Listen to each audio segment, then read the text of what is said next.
La puissance de la prière n'est pas la position. La puissance de la prière, ce n'est pas l'heure à laquelle tu pries. La puissance de la prière, ce n'est pas la longueur de la prière. La puissance de la prière, c'est la foi combinée à la sainteté. C'est la foi combinée à la sainteté. C'est la foi combinée à la sainteté.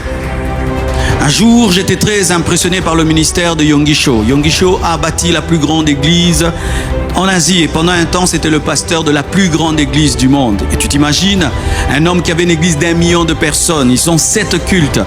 Et dans son livre, il partage comment il prie. J'ai voulu savoir comment le pasteur de la plus grande église du monde priait. Et je m'attendais qu'il dise 20 heures du temps, 40 heures du temps, qu'il toute la nuit, il prie.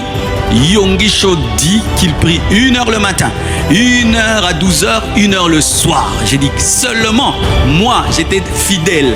Je priais déjà 4 heures du temps, 3 heures, donc plus que Yonggi Cho, mais il avait plus de résultats que moi parce qu'il priait dans une plus profonde sainteté que moi.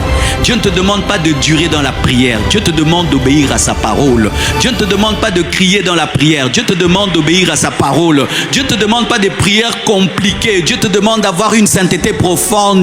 Arrêtez les prières compliquées. Priez dans la simplicité mais dans la sainteté. Priez dans la simplicité mais dans la sainteté. Regardez les prières de Jésus. Jésus priait simplement. Jésus priait simplement. Sois guéri, sois pur. Père, je t'exauce. Je te rends grâce parce que tu m'exauces. Mais aujourd'hui, nous sommes des champions dans des prières compliquées. Mais il n'y a rien dans nos vies. Pourquoi? Parce qu'il n'y a pas de sainteté.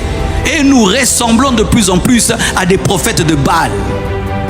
Les prophètes de Baal ont prié, c'était compliqué. Ils se sont fait des incisions, ils ont sauté, ils ont dansé. Le ciel était fermé, mais Élie a prié simplement. D'ailleurs, un vrai moteur ne fait pas beaucoup de bruit. Et lorsque tu es dans la profondeur avec Dieu, tu ne vas pas beaucoup t'agiter. Tu vas opérer dans la communion, dans l'intimité. Et le Père t'entendra. Vous allez remarquer que les enfants qui ont une bonne communion avec leur papa ne crient pas pour demander. Ils parlent simplement, le Père donne sur base de l'intimité et de la communion.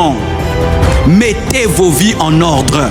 Mettez vos vies en ordre. Avant qu'Élie n'invoque le feu, il a rebâti l'autel. Mettez vos vies en ordre et le feu tombera. Et Dieu vous bénira. Quittez le péché. Séparez-vous du mal. Obéissez à la parole. Obéissez à la parole.